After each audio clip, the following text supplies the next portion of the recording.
The budget is what he does, and the two are from different planets.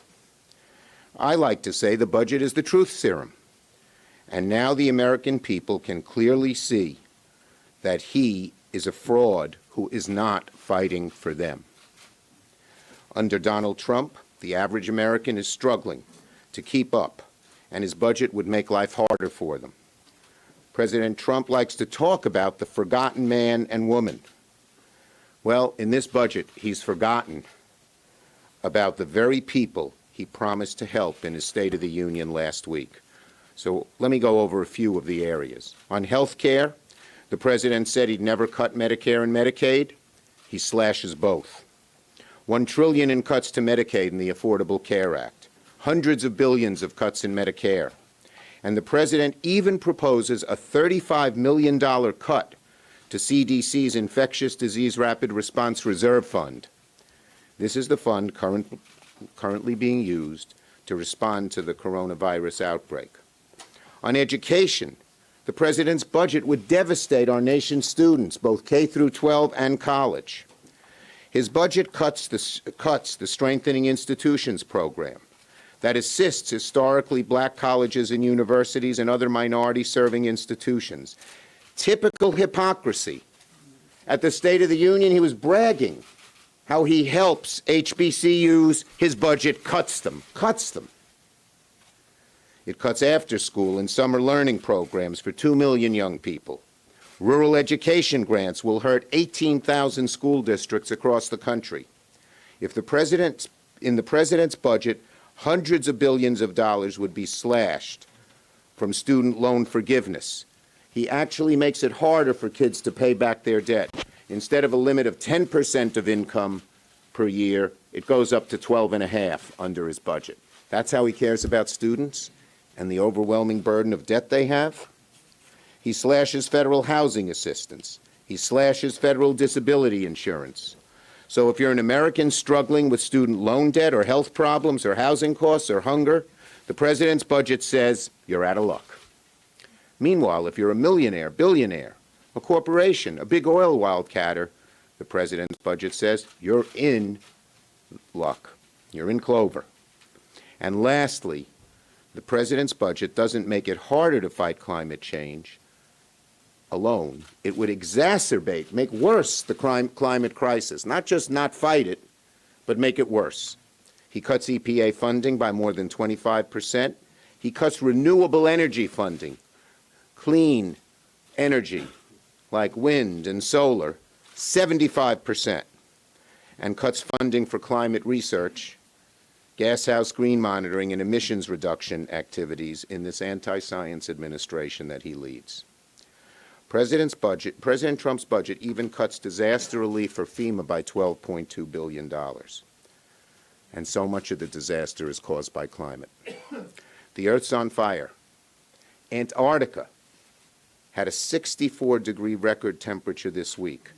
And what is the president's response? He douses the fire with lighter fluid, of weakened pollution regulations, and then proposes cutting the fire department. We know how much he cares about the oil companies, but his budget makes clear he doesn't give a hoot about the future of this globe and is fine leaving to our children and grandchildren a globe in much worse shape even than it is today. Speaker Pelosi.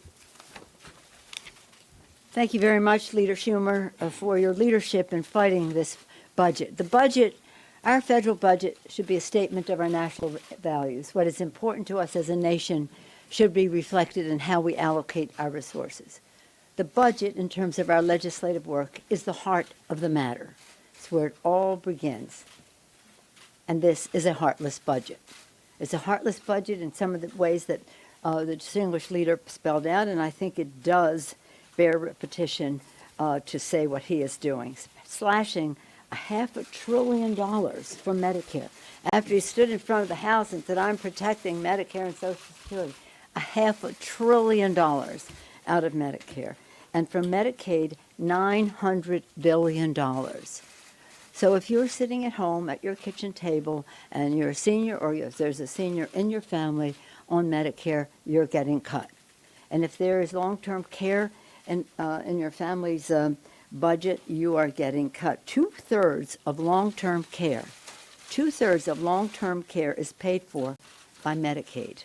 This is a middle-class benefit.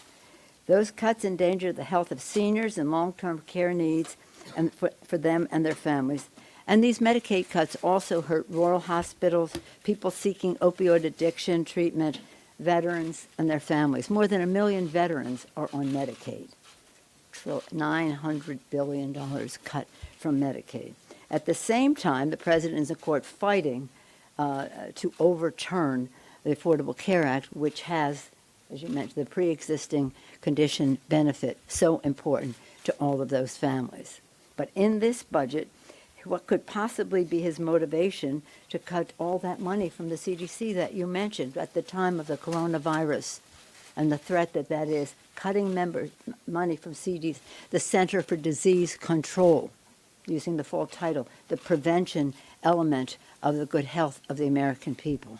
What could he be thinking?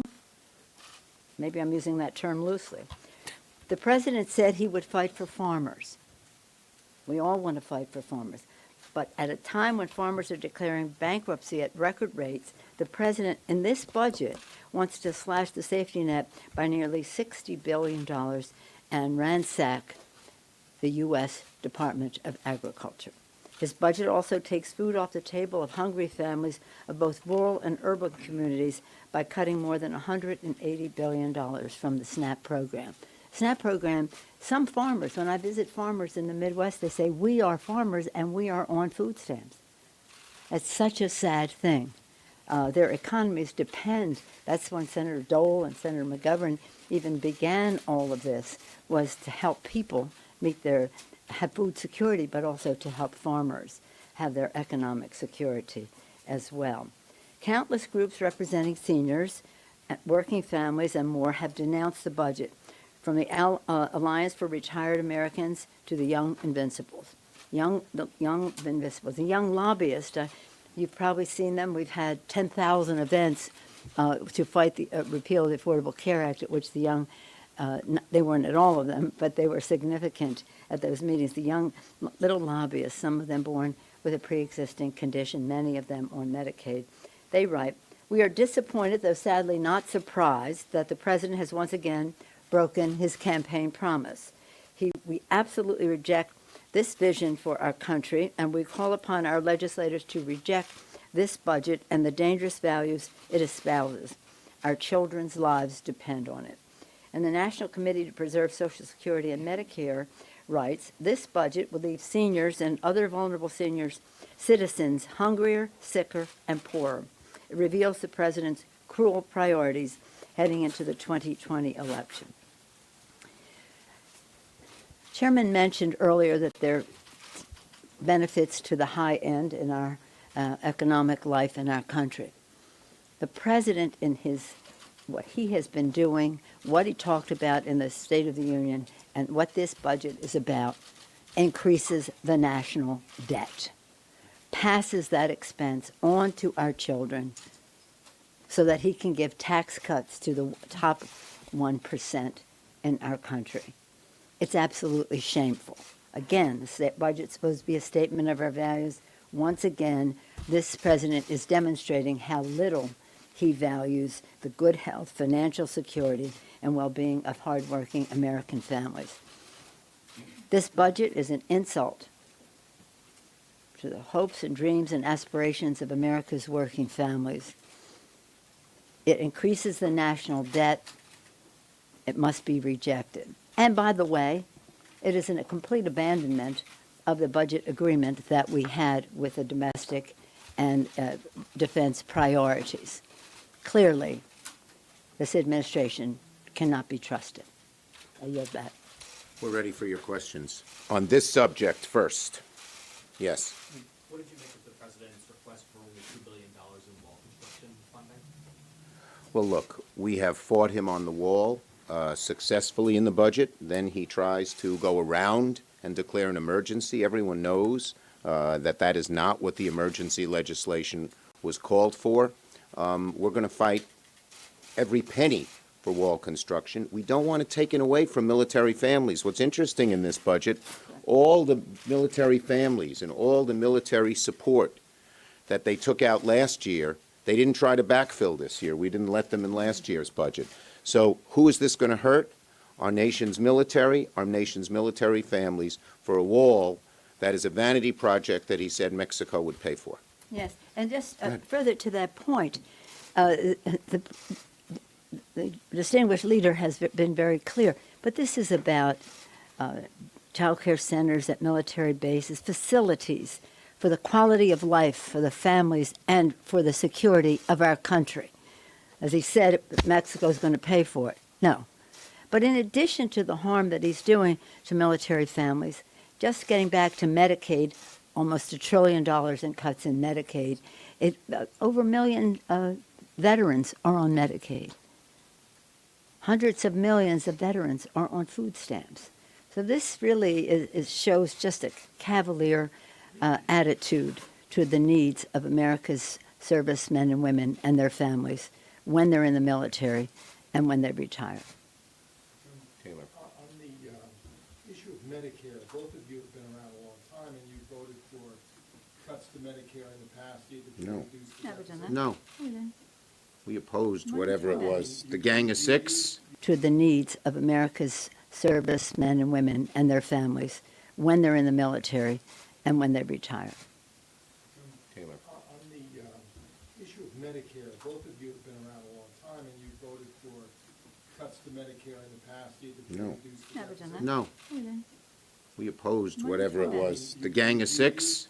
Medicare was the Affordable Care Act is how we strengthened Medicare. So don't buy into that false There was no premise. net reduction No, in Medicare. and Medicare. In fact, we increased the longevity of it, and that has been one of the things they say. Oh, you use Medicare, but we did not.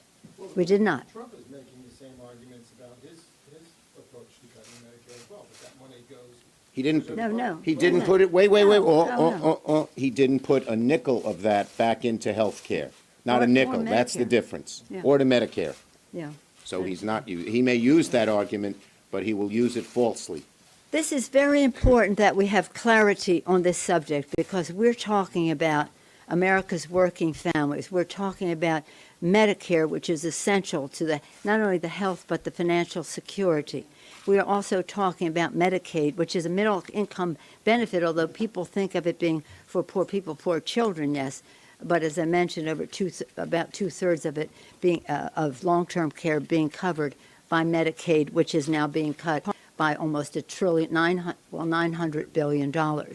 But also to put this in a perspective about what that means to America's working families, why are they doing this? They're doing this so that they can give advantages to the high end. We want to see balance in all of this. We want to see where we can find savings. Let's subject everything we spend to harsh scrutiny so that the results for the American people are the best that they can be. But don't get in front of an audience and say, I'm here to protect Medicare, Social Security, and people, and we say Medicaid too, and then put a budget like this forward and then try to say we did something on the health care bill, which we did not. Go ahead, Chad. This subject. So Chairman Yarmouth says he doesn't intend to move a budget resolution this year because we have the two-year. Two-year budget. Senator Enzi said, he's not going to have a hearing on this. That said, and I understand. I don't blame him. Would you want that subjected to exposure? Yeah. But with that said, since, when I talk with senior appropriators on both sides, they say they don't intend to come off of the agreement here. So obviously, none of this that we're discussing is going to, become law. Speaker Pelosi says it well. You want to know the values of a president? Don't listen with this president in particular to the State of the Union address. Look at his budget. And it shows his values are so off base. Left to his own devices, he would do this. We stop him. We fight him. Yeah. But make no mistake about it, this is just what he wants to do, and the American people should know about it loud and clear. We have a saying in the House, show me your budget, show me your values. That's where it is. And this is really a statement so undermining of the values of what America is as a community. what we are about respecting what the needs are of America's working families. This is really important because it is also part of the anti-governance attitude of the Republicans. If they can diminish Medicaid, diminish Social Security, take away the disability benefits, reduce the disability benefits in Social Security, what is the advantage of that? And I might add, because the distinguished leader talked about education, there's nothing that brings more money to the Treasury than investment in education, early childhood, K through 12, higher education, post-grad, and lifetime learning for a worker. So when they say they're making a cut in education, they're increasing the national debt and undermining the aspirations of the American people and the competitiveness of our country. This subject, are you to this subject? Nope. Go to this subject first. I know your act. Come on. Mr. Speaker, you said that the funding levels for the defense and non-defense side of the budget violate the framework of the budget agreement. The non-defense side, And not the defense side. How would you address that? Well, we're going to write our bills according to the agreement that we have with the administration. And as we did this year, we were able to avoid a shutdown, even though the president was threatening one, because we honored the budget agreement in a bipartisan way, House and Senate. And that's what we will do again. One more on this subject, and then we'll stray a bit. Yes. Are you actually saying that Medicare benefits are cut? Because the administration says these are cost control items. Are you really arguing here that Medicare? We'll get you the details. There are cuts in programs that benefit Medicare, that go to Medicare. Absolutely. Yes. Thank you. So both of you have said that campaign finance is a priority of yours. What do you make of the fact that Michael Bloomberg is spending $1 billion or more, could upend the Democratic primary system? Is that good and okay for? Look, both of us stand strongly, and our whole caucuses do, from one end to the other, that we want to do everything we can to get rid of Citizens United, that we want to go back to the days of real campaign finance reform, and we stand for that, plain and simple. And we will, if we get the majority, if, God willing, the Speaker keeps the majority, I think both have a good chance of happening, that's going to be a top priority. It is a top priority for us now. We passed H.R. 1, and H.R. 1, we did three things when we ran in 2018. For the people, we said we were going to lower the cost of health care for America's families by lowering the cost of prescription drugs as we protected the pre-existing condition benefit. Lower health care, bigger paychecks by building the infrastructure of America in a green way, a resilient way for the future. We thought in those two areas we could find some common ground with the administration because the president said he was going to negotiate like crazy on reducing cost of a prescription drug. I guess like crazy means not at all.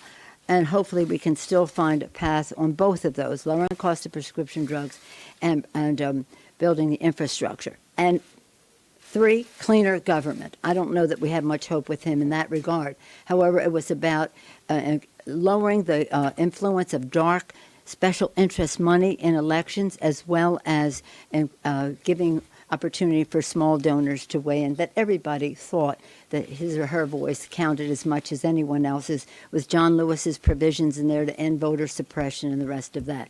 We have 3 bills. You have 3 bills on the floor right now in terms of election security, and that is the SHIELD Act, the SAFE Act, elements of H.R. 1. Why are the Republicans so afraid of stopping foreign interference in our elections? Why are the Republicans so afraid of protecting the integrity of our elections and protecting the, we did get money, over $400 million in the, it's not an omnibus, the minibus or whatever, that we passed at the end of last year. Over McConnell's strenuous Over his objections. objection, because he is standing in the way of the election integrity that we need. As far as Michael Bloomberg is concerned, I think that his involvement in this campaign will be a positive one.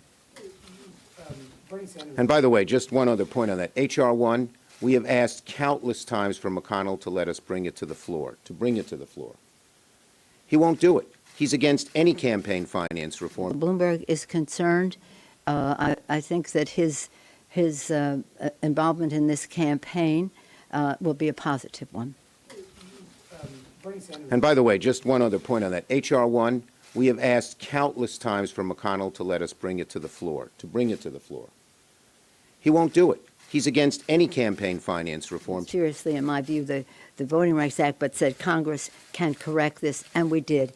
And he won't bring that up, too. And across the country, those who are interested in the Voting Rights Act are paying keen attention to the fact that he will not even bring up a Voting Rights Act, which we passed, when we passed it originally in 06, 07, it was 06, but became effective in 07. President Bush signed it. It was overwhelming, I think unanimous in the Senate. In the House, 400 votes, something like that. And now we can't even get it brought up on the Senate Both floor. bills are part of McConnell's legislative graveyard. Last question. Bernie Sanders is, of course, running at the top of your field right now. Would both of you be comfortable with the so-called Democratic socialists, as he calls himself, on top of your ticket? Primaries are primaries, and there are always lots of Sturm and Drang.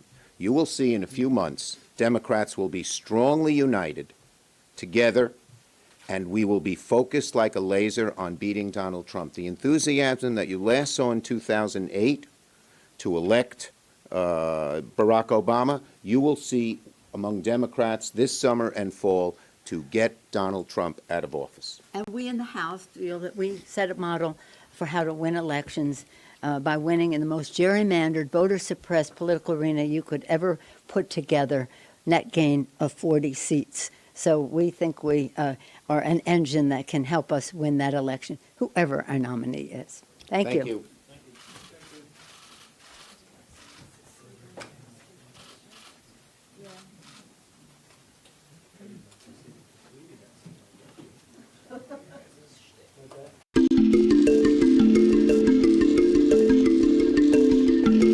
Mit allergrößtem Respekt zur Kenntnis genommen, sage allerdings auch, dass ich sie bedauere.